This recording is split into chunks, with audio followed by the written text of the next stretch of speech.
Bismillahirrahmanirrahim. Assalamualaikum warahmatullahi wabarakatuh. Waalaikumsalam warahmatullahi wabarakatuh. Alhamdulillah nasta'inuhu wa nastaghfiruh wa na'udzu billahi min syururi anfusina wa min sayyiati a'malina. Man yahdihillahu fala mudilla lahu wa man yudlil fala hadiya lahu. Ashhadu an la ilaha illallah wahdahu la syarika lahu. وأشهد أن محمدا عبده ورسوله الذي لا نبي بعده اللهم صل وسلم وبارك على نبينا وحبيبنا ومولانا محمد وعلى آله وصحبه أجمعين فقد قال الله تعالى في القرآن الكريم أعوذ بالله من الشيطان الرجيم حافظوا على الصلوات والصلاة الوسطى وقوموا لله قانتين. Shadaqallahul azim. Amma ba'du. Alhamdulillah para jamaah sekalian, bersyukur kita kepada Allah Subhanahu wa taala. Dalam kesempatan kali ini Allah masih memberikan kesempatan kepada kita untuk dapat melaksanakan salah satu ibadah di antara ibadah-ibadah yang lainnya dengan mengerjakan salat maghrib berjamaah dan dilanjutkan dengan thalabul ilmi. Mudah-mudahan apa yang telah kita lakukan ini dijadikan oleh Allah Subhanahu wa taala sebagai amalan sholihan mutaqabbalah, diterima di sisinya. Amin Allah rabbal alamin. Dan juga mudah-mudahan selawat serta salam selalu tercurah limpahkan kepada Nabi Muhammad sallallahu alaihi wasallam, pada keluarga dan juga pada sahabat, tentunya kepada umatnya seluruhnya. Mudah-mudahan termasuk kepada kita yang senantiasa berpegang teguh kepada sunnahnya.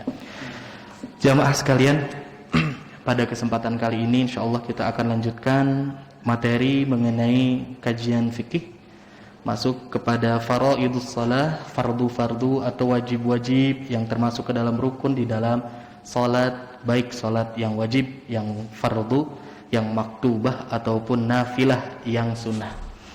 Kemarin kita sudah bahas mengenai niat.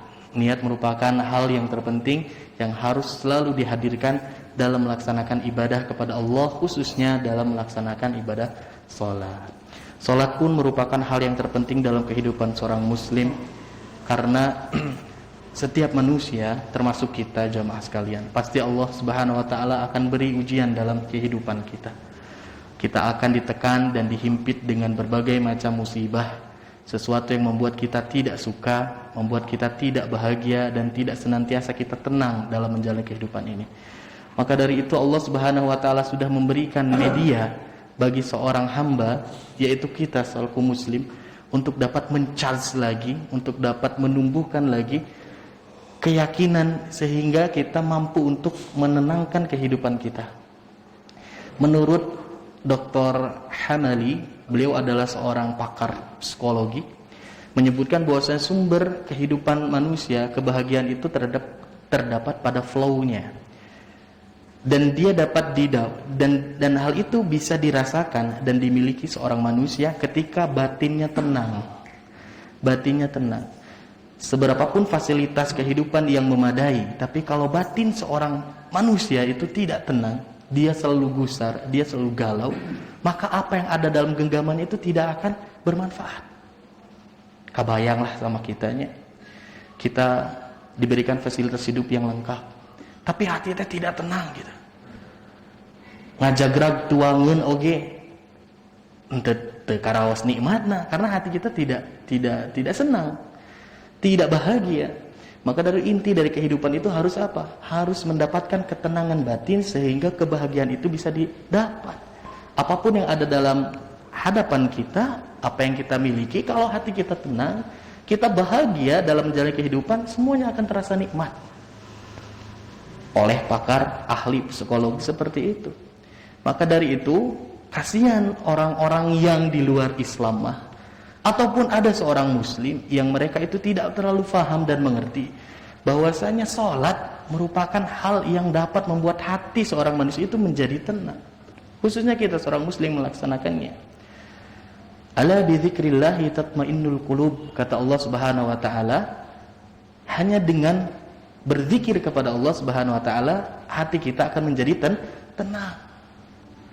Dan kata Allah di dalam surat Al-Hajj menyebutkan, dalam surat Thaha menyebutkan bahwasanya aqimus shalah li dzikri, Tegakkanlah oleh kalian sholat, laksanakan sholat untuk apa? Mengingatku. Maka zikir di sini diartikan yang paling dasar adalah zikir dalam melaksanakan sholat.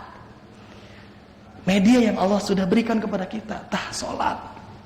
Tidak usah kita cari-cari penenang kehidupan dengan cara istilah bertapaklah, atau bermeditasilah, atau dia pengkolkan arah kehidupannya kepada hal-hal ataupun sesuatu yang terlarang seperti mengkonsumsi obat-obatan, mirasantika segala macam. Karena apa? Tidak mendapatkan ketenangan dalam hidupnya, sehingga dia harus dibantu dengan zat-zat psikotropi seperti itu. Nah, ini adalah hal yang salah. Islam sudah berikan sholat. Sampai Rasulullah SAW, kalau beliau sudah duduk-duduk di masjid menunggu waktu sholat, itu kalau udah masuk waktu sholat kepada Bilal menyebutkan, afrihna ya Bilal, Bilal sok gembirakan kami, tenangkan kami, arihna istirahatkan kami dengan sholat, sok mangga, azan Bilal, sok mangga, qomat Bilal, gitu. Istilahnya ke Rizki mah, Rizki, arihna bis sholat, gitu. Ya Rizki orang bahagiakan, bagjakan hati orang ke sholat, ya udah waktu sholatnya misalkan. Itu yang dilakukan oleh Rasulullah SAW, sehingga hatinya itu akan luar biasa menjadi tenang ketika telah melaksanakan sholat. Dan juga beberapa riwayat jamaah sekalian, ada seorang sahabat yang dia itu melakukan dan melanggar perintah atau telah berlaku khilaf dan dosa. Ketika ingin mengungkapkan kesalahannya itu kepada Rasulullah SAW, mereka itu, para sahabat yang telah melakukan salah itu tidak mau datang selain dalam keadaan Rasul sedang melaksanakan sholat. Menunggu dulu Rasul sampai melaksanakan sholat, baru menghadap kepada Rasul. Agar apa? Agar tensi dalam arti ketenangan batin Rasul itu sudah dalam puncaknya karena telah melaksanakan sholat. Baru menyebutkan Rasulullah SAW, duh saya celaka, sungguh saya telah celaka. Kenapa engkau menyatakan seperti itu? Saya telah melakukan safar. Seorang sahabat telah melakukan safar. Dan dalam safarnya itu saya gak sengaja melihat dari atas bukit itu ada satu rumah atau satu bangunan yang dimana di dalamnya itu ada seorang perempuan sedang mandi. Saya melihat auratnya. Dosa saya Rasul, gimana nih saya? Maka Rasulullah SAW memberikan jawabannya, kalau memang tidak sengaja, itu adalah sesuatu yang tidak usah engkau khawatirkan. Ataupun ada orang yang telah melakukan salah dan dosa sekalipun ketika datang kepada Rasul, pengennya itu ketika Rasul telah melaksanakan sholat. Karena kebatin ketenangan itu luar biasa ketika seseorang telah sholat, termasuk Rasulullah SAW. Dan itulah yang harus kita usahakan jamaah sekalian. Dan Rasulullah SAW menyerukan kepada kita, setiap waktu sholat, kata Rasulullah SAW, ada malaikat yang menyeru kepada manusia seluruhnya. Apa yang disuruh oleh malaikat ini? Wahai manusia, tegakkanlah oleh kalian sholat, bangkitlah untuk melaksanakan sholat. Sungguh, sholat itu adalah sesuatu yang dapat memadamkan api di dalam tubuh kalian akibat perbuatan yang keji dan mungkar yang telah kalian lakukan. Itulah yang disuruh oleh malaikat setiap waktu sholat. Maka kata Rasulullah SAW melanjutkan, nah ketika malaikat berseru seperti itu, ada di antara manusia yang dia itu bangkit untuk melaksanakan sholat. Ketika telah melaksanakan sholat, maka kobaran api dalam tubuhnya itu padam. Namun berselang waktu berjalan, seorang hamba ini melakukan khilaf dan salah lagi, sehingga api itu kembali untuk berkobar-kobar. Namun datang waktu sholat, padam lagi apinya. Dan ini terus terjadi setiap waktu, sampai-sampai seorang manusia itu tertidur dalam keadaan dia sudah tidak memiliki kobaran api karena sudah melaksanakan sholat. Kita kan di ujungnya sholatnya ada sholat isya sebelum tidur. Aktivitas kita tertutup di situ. Insya Allah ketika kita tidur, api yang ada dalam tubuh kita akibat perlakuan dosa dan salah, keji dan mungkarnya itu sudah dipadamkan oleh sholat yang kita lakukan. Maka dari itu sholatnya penting pisan, Pak. Sholat itu adalah hal yang sangat penting dalam kehidupan seorang muslim. Kita lanjutkan sekarang jemaah sekalian kepada pembahasan mengenai takbiratul ihram.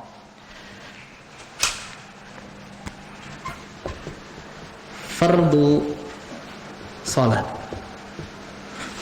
Yang pertama adalah niat.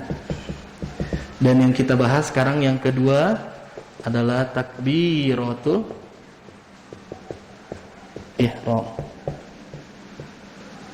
Takbiratul ihram. Takbir itu ketika seseorang dia membesarkan Allah Subhanahu wa taala, pengagungan Allah dalam qauliyahnya, dalam ucapannya menyebutkan Allahu Akbar. Ihram itu adalah satu pemuliaan kepada Allah, dan bentuk pemuliaan yang pertama ketika kita melaksanakan ibadah di dalam salat. Diawali dengan sesuatu yang sangat mulia, yaitu dengan takbir.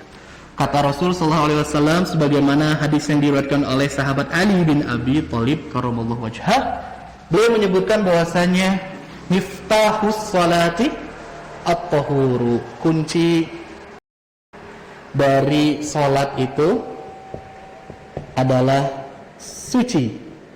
Suci badannya dari hadas, suci dirinya dari najis. Yang kedua, tahrimuha, haramnya dalam melaksanakan ibadah salat itu adalah at-takbir. Yang dimaksud haram di sini oleh para ulama sebutkan, haram dilarang untuk melaksanakan ibadah apapun, bukan ibadah ya, kegiatan atau sesuatu apapun ketika datangnya salat diawali dengan takbir. Jadi kalau udah takbir tidak boleh ada lagi sesuatu yang kita lakukan melainkan kehusyuan kita menghadirkan hati di dalam ibadah salat. Selanjutnya wa tahliluha, dan halalnya itu ketika at-taslim, ketika ada ucapan salam. Maksud halal di sini sama, halal untuk melaksanakan sesuatu kegiatan yang lain di luar ibadah sholat. Maka seseorang boleh untuk melakukan apapun ketika sudah ada taslim. Kenapa ini Nabi SAW menyebutkan poin-poin ini jamaah sekalian? Salah satu penyebabnya Pak, dulu itu ketika sholat belum ada pelarangan dalam ibadah sholat itu untuk melakukan ibadah ataupun kegiatan-kegiatan lain. Ketika sholat Allahu Akbar, murag lagi, ada yang lewat, karena dulu nggak ada kacanya, masjid juganya seperti gini lah, kelihatan ada muslim yang lain lewat, Assalamualaikum, orang teh yang jalan teh kepada yang sholat. Orang sedang sholat itu dia berhenti dulu saja, Waalaikumsalam warahmatullahi wabarakatuh, sholat lagi. Ketika dia sedang sholat dipanggil sama istrinya, wahai suamiku, di mana engkau menyimpan ini? Di sebelah sana, ambil saja. Dan itu terjadi. Dan itu diperbolehkan, masih diperbolehkan. Namun ketika datang ayat mengenai ini, hadis mengenai Nabi SAW, bahwasanya seseorang itu diharamkan untuk melakukan sesuatu ketika sudah mulai takbir, maka di situ tidak ada lagi yang dilakukan oleh para sahabat, melainkan dia khusyuk, hanya benar-benar melaksanakan sholat tanpa melakukan aktivitas yang lainnya. Maka dari itu bapak-bapak sekalian, kalau misalkan kita masuk ke masjid, ada di antara kita yang sedang melaksanakan sholat atau seluruhnya sedang sholat, itu tidak perlu lagi untuk mengucapkan salam. Masuk, lihat sarolat kene, ya udah jangan dulu. Tapi kalau ketika misalkan mereka ataupun di antara beberapa jamaah itu sudah selesai dari sholatnya, boleh Assalamualaikum, nambe diwalar, Waalaikumsalam warahmatullah. Begitupun dalam melakukan ibadah yang lain, contohnya dalam membaca Al-Quran. Nah, ibadah membaca Al-Quran itu tidak disyariatkan untuk ta'jil, untuk menyegerakan menjawab dari salam seseorang. Misalkan bapak lagi baca Quran, istri datang, Assalamualaikum, bapak itu tidak diwajibkan langsung untuk menjawab salamnya. Teruskan saja baca Quran sampai akhir ayat misalkan, baru kita berhenti, Waalaikumsalam warahmatullah. Lanjutkan lagi. Bahkan kalau tidak dijawab secara langsung pun tidak berdosa. Itu salah satunya jemaah sekalian. Nah, jadi ini adalah hal yang pertama di dalam ibadah sholat setelah niat. Dan Rasulullah SAW berdasarkan periwayatan yang lain, idza qama lis-shalah, ketika Rasulullah SAW sudah berdiri untuk melakukan sholat, di samping beliau melakukan takbiratul ihram dengan mengangkat kedua tangannya, beliau pun menyebutkan Allahu Akbar. Nah, menyebutkan kalimat takbirnya secara langsung, Allahu Akbar, disusul dengan ucapan takbir dari qaulnya Rasul sallallahu alaihi wasallam. Ini banyak periwayatannya mengenai Rasul sallallahu alaihi wasallam bertakbir idza kana qama ila shalah qala Allahu akbar. Banyak sekali. Jadi intinya Rasul sallallahu alaihi wasallam ketika berdiri hendak melakukan salat, maka beliau mengangkat tangannya seraya menyebutkan Allahu akbar. Selanjutnya jamaah sekalian, ada fardu yang ketiga, yaitu al-qiyamu fil fardi. Wajibnya seseorang berdiri dalam melaksanakan ibadah yang wajib dari sholat. Saya sebutkan dulu, wajib seseorang itu berdiri ketika melaksanakan sholat yang wajib, sholat yang 5 waktu. Karena nanti ada keterangan kalau sholat selain dari yang 5 waktu itu ada pembolehan untuk melaksanakan sholat tanpa dengan berdiri, bisa duduk, bisa dengan berbaring. Yang pertama, dengan berdiri wajib. Wa huwa wajibun bil kitabi was sunnah wal ijma'i liman qaddara alaihi. Qala Allah Ta'ala, sebagaimana yang telah Allah nyatakan di dalam firman-Nya mengenai kewajiban seseorang untuk berdiri di dalam salatnya, hafizu 'alas shalawat. Kata Allah Subhanahu wa taala, jagalah oleh kalian as-shalawat, salat-salat yang 5 waktu. Was salatil wusta, dan jagalah oleh kalian salat wusta. Wusta itu salat yang berada di pertengahan di antara salat-salat yang lain. Dan para ulama menyebutkan, mufassirin menyebutkan, yang dimaksud dengan salat wusta adalah salat asar. Dan ini diberikan ungkapan secara langsung, eksplisit. Allah Subhanahu wa taala menyebutkan salat asar. Kenapa? Bukan meremehkan salat yang lain, tapi di salat asar itu kebanyakan orang-orang itu terlalaikan dalam melaksanakannya. Waktunya itu tanggung, Pak. Waktunya tanggung. Kalau zuhur, dia masih di tengah-tengah ketika seseorang mungkin rehat dan istirahat dari pekerjaannya. Istirahatnya itu zuhur. Nah, setelah istirahat, seorang mungkin makan, minum atau apa. Bisa jadi dia tertidur. Ketika datang waktu asar, terlewatlah waktu asarnya. Atau ketika dia melaksanakan lagi kegiatan dari pekerjaannya, nanggung waktunya, baru mulai kerja, aduh udah suruh sholat lagi gitu. Nah, maka dari itu ini adalah sholat yang harus diperhatikan oleh setiap muslim. Sampai-sampai ada satu riwayat menyebutkan bahwasanya setan itu mengganggu seseorang itu di waktu asar. Sekelompok sahabat sedang melaksanakan satu perjalanan safar. Nah, ketika siang hari beristirahat dulu, Pak, tertidur, semuanya itu tidur dulu. Ketika datang waktu asar itu belum bangun-bangun, karena itu setan itu membuat nikmatnya seseorang tidur itu pas ketika waktu asar. Para sahabat itu tertinggal waktu asarnya, sampai-sampai Allah Subhanahu wa taala memberikan dan mengingatkan dengan suara petir. Bedak. Di situ barulah para sahabat bangun, sehingga mereka melaksanakan ibadah sholat asar. Dan setelah melaksanakan sholat asar, melanjutkan safarnya, dan ternyata safarnya pun menjadi salah arah atau tersesat. Nah, ini adalah salah satu teguran dari Allah Subhanahu wa taala. Jadi hati-hati mengenai salat asar. Dan selanjutnya waqumu lillahi qanitin, kata Allah Subhanahu wa taala, dan berdirilah kalian. Nah, ini makanya wajib untuk berdiri. Inti dari salat itu wajib berdiri.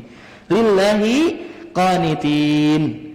Berdiri dan menghadap Allah Subhanahu wa taala dengan qanitin. Yang dimaksud qanitin di sini adalah seseorang itu dia khashi'in wa mutadzallilin. Mereka itu benar-benar takut, khusyuk gitu dalam salatnya. Patuh dan taat sekali dalam ibadah salatnya. Mutadzallilin, dan mereka itu sangat merendah di hadapan Allah Subhanahu wa taala. Jadi kalau udah salat mah sebetulnya sudah jangan bawa lagi hal-hal persoalan masalah-masalah duniawi kita. Persebagaian mengenai jabatan-jabatan, kehidupan di dunia itu harusnya dilepas semuanya. Seluruhnya sama di hadapan Allah. Mutadzallilin, mereka itu menghinakan dirinya. Nah, begitu jamaah sekalian. Yang pertama, hadis mengenai wajibnya mengenai seseorang berdiri dalam salat wajib. An Imran bin Husain radhiyallahu anhu qala, "Kanat bi biwasirin." Nah, sahabat Imran bin Husain menyebutkan bahwasanya dirinya itu terkena satu penyakit.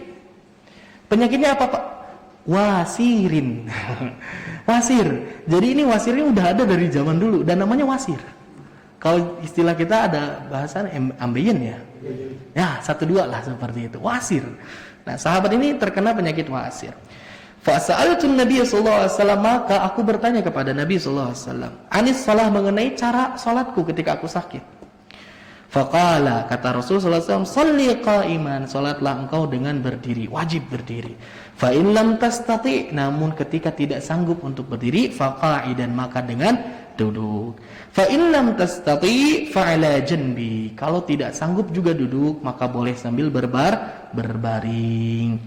Nah, tentunya ini dilakukan dengan al-ima. Al-ima itu dengan isyarat. Ketika dia berbaring, nah, maka lakukan hal-hal yang mengisyaratkan dirinya itu sedang melaksanakan sholat. Kalau misalkan bisa sidakep keneh, ya sidakep. Ketika mulai ruku, mungkin menganggukkan kepalanya. Kalau tidak bisa, mungkin dengan jarinya, dengan sesuatu yang mengisyaratkan dirinya itu sedang melaksanakan sholat. Yang mudah bagi dirinya, seperti itu, Pak. Dan juga wa ala hadza ittafaqat kalimatul ulama'i, dan mengenai masalah berdirinya dalam salat ini semua para ulama sudah bersepakat, berittifaq, kama ittafaqu ala istihbabi tafriqal qadamaini athna'ahu, sebagaimana para ulama pun bersepakat bahwasanya ketika berdiri seseorang, dia itu berdirinya dengan tafriqal qadamain, merenggangkan kedua kakinya. Tidak boleh seseorang dalam melaksanakan sholat itu dia ngarapetkeun kieu, Pak. Allahu Akbar. Nah, ini tidak disyariatkan dan tidak dilakukan oleh Nabi sallallahu alaihi wasallam. Tafriqul qadamain dibuka dalam melaksanakan sholat ketika berdiri. Nah, bagaimana batasannya? Batasan yang paling umum itu sejajar dengan bahunya. Sejajar dengan bahu. Jadi tidak berlebihan seperti ini. Tidak juga sedikit seperti ini, namun disesuaikan dengan batas bahunya. Dan ini adalah posisi yang paling nyaman, seperti itu. Selanjutnya jamaah sekalian, al-qiyamu fin nafli. Namun kalau ketentuan sholatnya sholat sunnah, sholat rawatib setelah sholat yang wajib 2 rakaat tuh bapak-bapak boleh untuk melaksanakan sholatnya sambil duduk. Walaupun di sini disebutkan fa innahu yajuzu an yusalliya min qu'udin ma'al qudrati 'alal qiyami. Seseorang dalam melaksanakan salat sunnah itu diperbolehkan sambil duduk. Walaupun dirinya itu sebetulnya mampu untuk berdiri. Nah, ini makanya dibedakan seperti itu, Pak. Saya mampu berdiri, tapi ketika sunnah saya boleh duduk, dan itu tidak menjadi sesuatu yang tercela. Jadi jangan dianggap nahak buat kita ini. Boleh. Maka ketika tarawih itu, misalkan kita rasakan berat ya, panjang segala macam, boleh kalau tidak sanggup duduk saja. Namun ketika sujud ya ikut sujud, ya. Duduk ini ikut ya, sama lah seperti itu. Boleh. Ya. Kalau misalkan imamnya panjang, imamnya para ranjang, caralik. Kata imamnya ngalieu ka bengker, Pak. Wah, caralik. Masihan kode. Tong panjang teuing.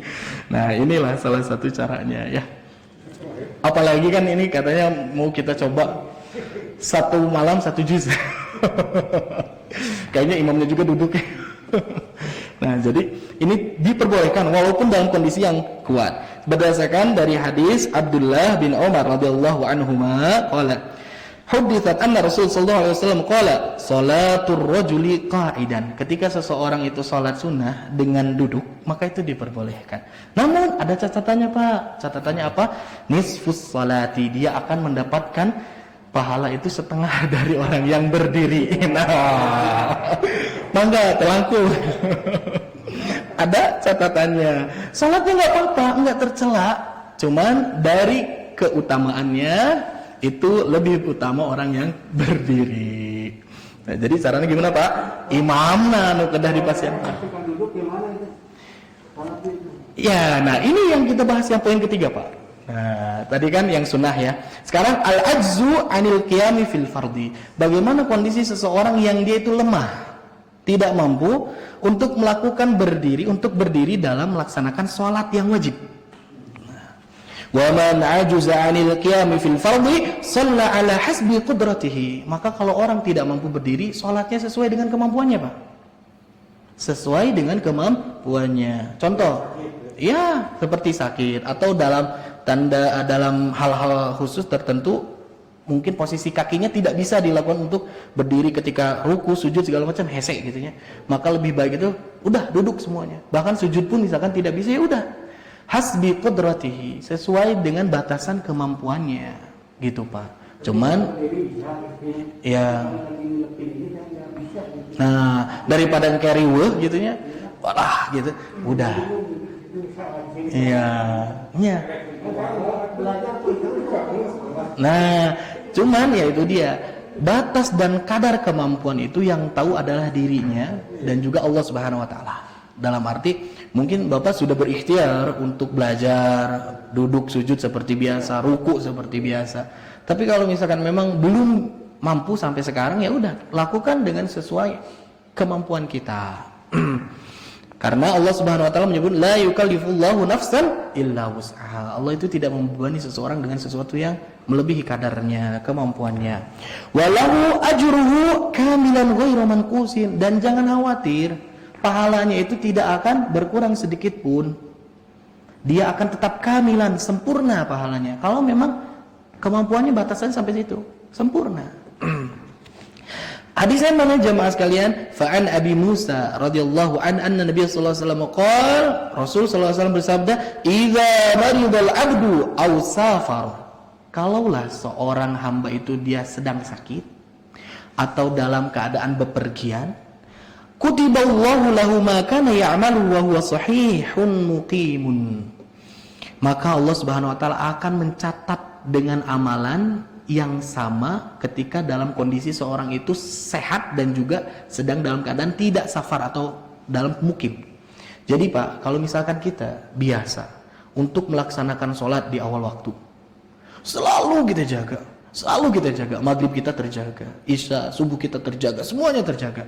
Dalam satu kondisi kita sakit, tentu ketika sakit kita mungkin tidak bisa menjaga ketepatan waktu kita atau kesempurnaan ibadah kita dengan berdiri ya, dengan duduk ataupun dengan berbaring, maka insya Allah Allah akan tetap mencatat amalan kita ketika kita sedang sakit atau dengan keterbatasan itu dengan amalan yang sempurna sebagaimana kita biasa melakukan sholat dengan biasanya dalam keadaan sehat, dalam keadaan yang mukim. Misalkan ada orang yang safar, susah sholat segala macam, mepet segala macam, sholatnya dijamak, sholatnya dikosor misalkan, otomatis itu kan tidak biasa seperti apa yang dilakukannya dalam kesehariannya. Maka catatan dari Allah mengenai pahalanya itu akan dipersamakan dengan amalan-amalan yang biasa dilakukan. Orang sakit biasanya Senin itu sunahan saum misalkan ya, tapi kebetulan Senin teh sakit, insya Allah walaupun dia dalam keadaan buka hari Senin, Allah tetap akan mencatatnya dengan pahala orang yang saum. Bisa jadi seperti itu. Namun kembali lagi kepada isi hati, gitu ya. Seberapa dia mampu atau benar-benar dia tidak mampu, dia yang tahu. Batasannya dia yang tahu. Cuman Allah Subhanahu wa taala memberikan iming-iming seperti ini, motivasi dan targhib seperti itu. Jadi Bapak tong, ya, insya Allah tetap Allah berikan pahala yang sempurna. Kalau bisa naik motor kok bisa, sholat dia bisa Dan naik motor mantu sami siga sholat gitu Pak. Ya gitu. Dan naik motor mah aya rukuan gitu. Sujud aya gitu, udah beda. Ari jalan bisa, ari sholat tuh bisa. Da jalan mah sholat mah teu bari jalanan gitu. Gitu intinya Pak. Jadi memang kembali lagi kepada batas kemampuan kita. Dan kita harus tetap ikhtiar gitu. Sekarang masih mending gitu kan, dulu kan begini kalau lagi salah tepat. Tuh, apalagi ya? Iya. Bisa duduk gitu. Iya. Duduk kan kalau duduk aku muter gitu. Kalau lagi patah gitu. Iya. Nah itu. Bisa. Nah itulah maksudnya, insya Allah dengan berangsurnya kesehatan kita, terus kita terapi, terus kita olahraga ataupun kita semampu kita untuk dilatih kembali, mudah-mudahan Allah berikan kesehatan lagi seperti sedia kala, bisa sholat berdiri, ruku dan sujud seperti biasa, mudah-mudahan insya Allah. Itu mengenai berdiri Pak. Jadi wajib ketika sholat fardu, boleh ketika nafilah duduk tapi tidak sempurna pahalanya. Dan kalau orang yang sakit, tidak apa-apa, lakukan sebatas kemampuan yang dia bisa. Yang keempat, qiraatul Fatihati fi kulli raka'atin min raka'atil fardhi wan nafli. Nah, ini fardu wajib yang keempat, yaitu seseorang wajib membaca Al-Fatihah pada setiap rakaat-rakaat salatnya, baik yang fardu ataupun yang sunnah, baik yang wajib ataupun yang sunnah. Banyak sekali hadis-hadis yang datang dari Rasulullah SAW. Di sini ada 8 hadis minimal yang disebutkan mengenai kewajiban dari seorang harus membaca Al-Fatihah.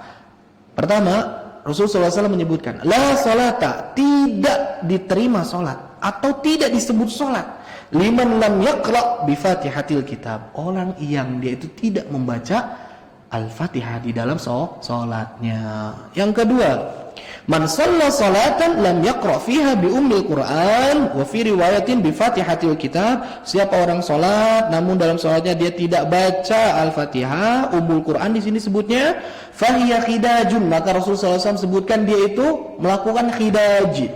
Khidaj teh naon? Khidaj teh sesuatu yang tidak sempurna, amalan-amalan yang sia-sia. Gitunya.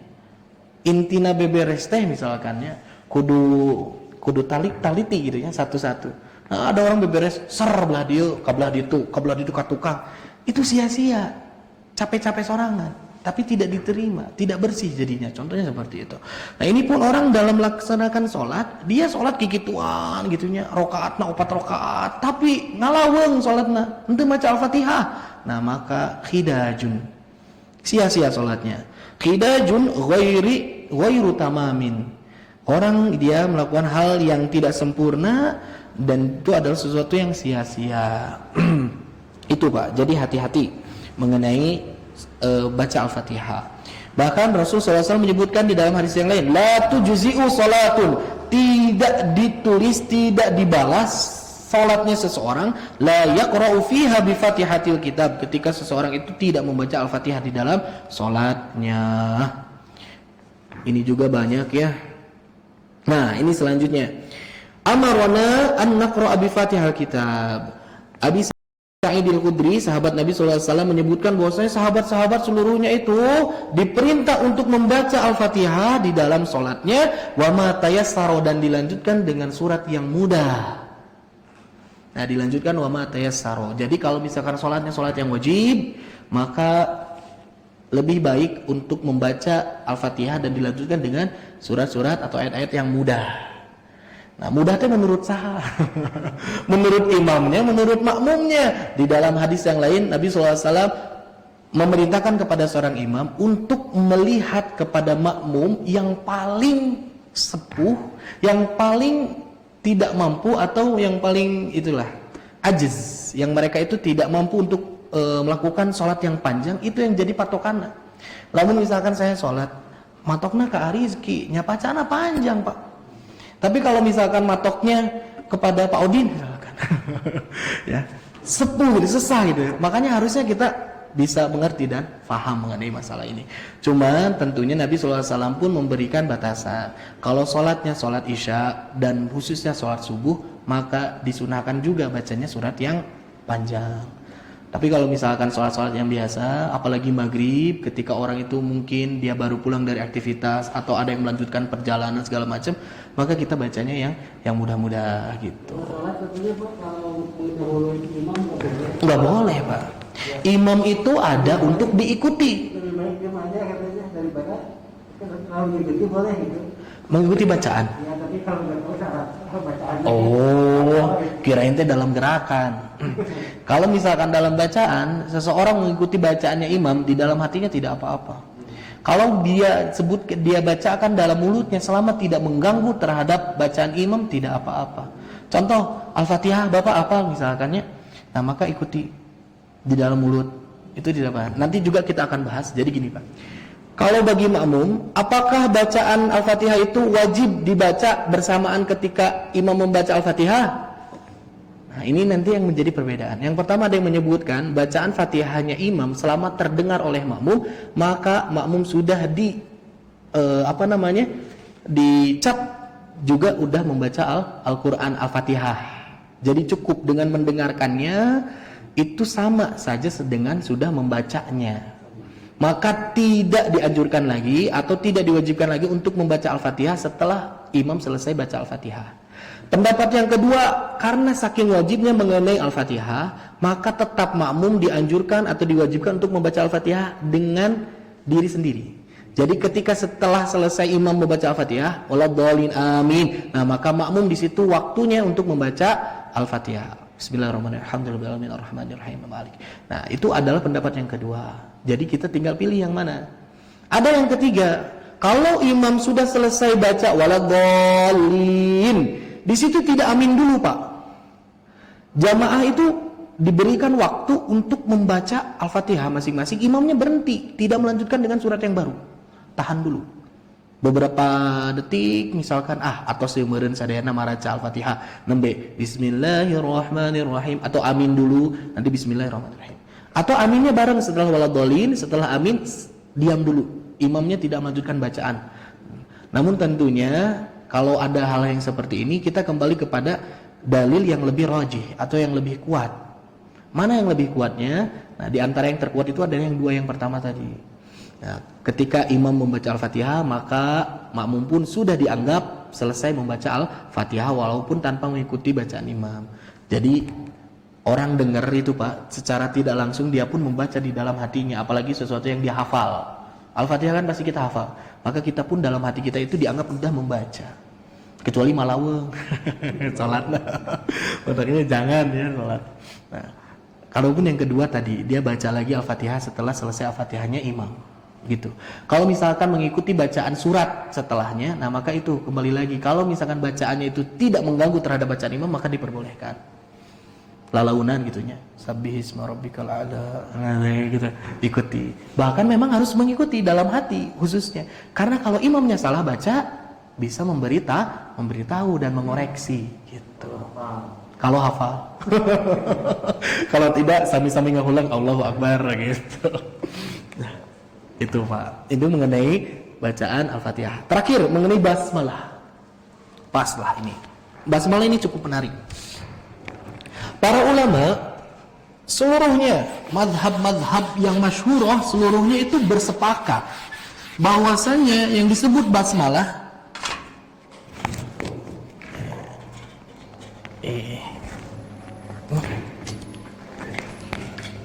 kumaha itu iklan dulu. Basmalah.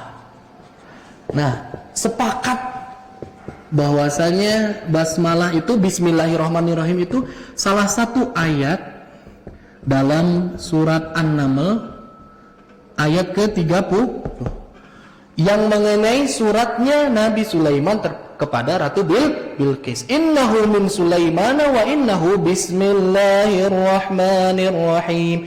Surat An-Naml ayat 30 ada bismillah. Seluruhnya sepakat bahwasanya itu adalah firman Allah ataupun ayat Al-Quran. Tapi para ulama ini berbeda pendapat mengenai basmalah, apakah masuk ke dalam Al-Fatihah sehingga wajib dibaca bismillahnya atau tidak. Kita sering, Pak, nemu ya masjid-masjid ada ketika imamnya sholat, mengimami langsung Alhamdulillahi Rabbil Alamin, langsung. Ada dua kemungkinan. Bisa jadi bismillahnya disirkan, bismillahirrahmanirrahim, alhamdulillah baru.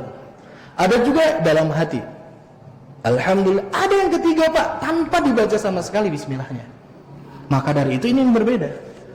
Ini yang pertama, basmalah mengenai Al-Fatihah. Yang pertama, mazhab yang pertama, pendapat yang pertama bahwasanya bismillah itu adalah ayat di dalam surat Al-Fatihah yang menjadi ayat pertama dari surat Al-Fatihah. Dan juga bismillah sebagai apa? Pemisah antar surat-surat di dalam Al-Quran kecuali surat apa? Ya, At-Taubah surat nomor 9, setelah Al-An'am 8, Al-Baro'ah atau At-Taubah dia tidak memakai basmalah selain di situ.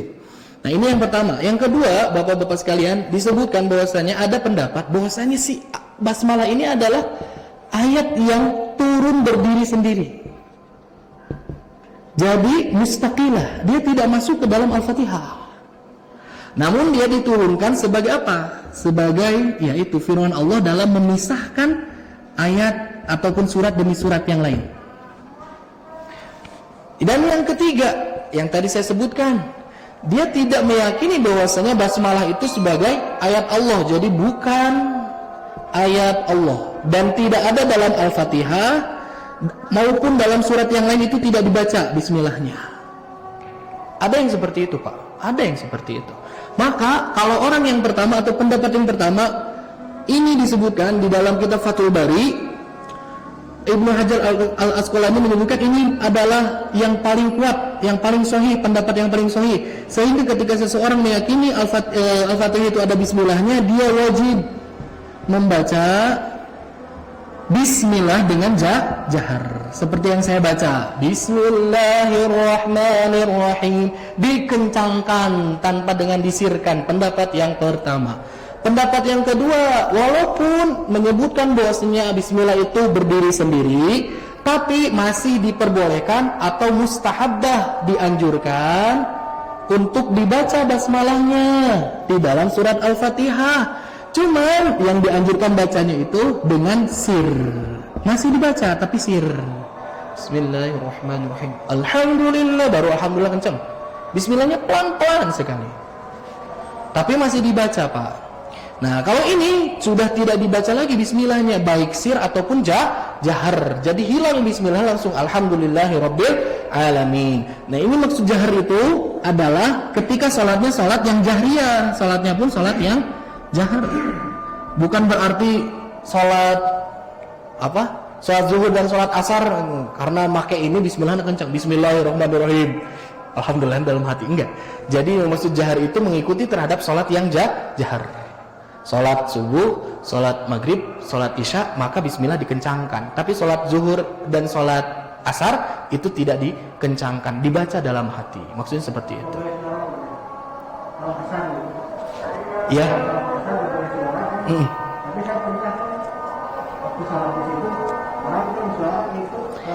Dia jadi imam atau ketika sholat sendiri? Mungkin tersadar. Mungkin tersadar.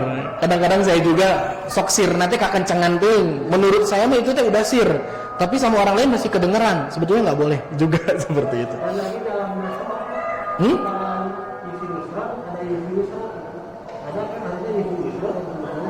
Oh iya. Ini bacanya bisa jadi lupa. Harusnya diklarifikasi ke ustadznya langsung. Ustadz punten gitu. Ieu teh kumaha? Bisa jadi dia karena lupa, karena lalai, ngalaweung atau napi kumaha tiasa Pak. Gitu. Jadi ini nanti dalil-dalilnya saya akan kita ungkap dalam sesi yang selanjutnya. Barangkali itu saja dulu untuk pertemuan saat ini. Bapak-bapak sekalian, kita tutup saja dengan bacaan hamdalah dan doa kifaratul majlis bersama-sama. Alhamdulillahirabbil alamin, subhanakallahumma bihamdika asyhadu an la ilaha illa anta astaghfiruka wa atubu ilaik. Assalamualaikum warahmatullahi wabarakatuh.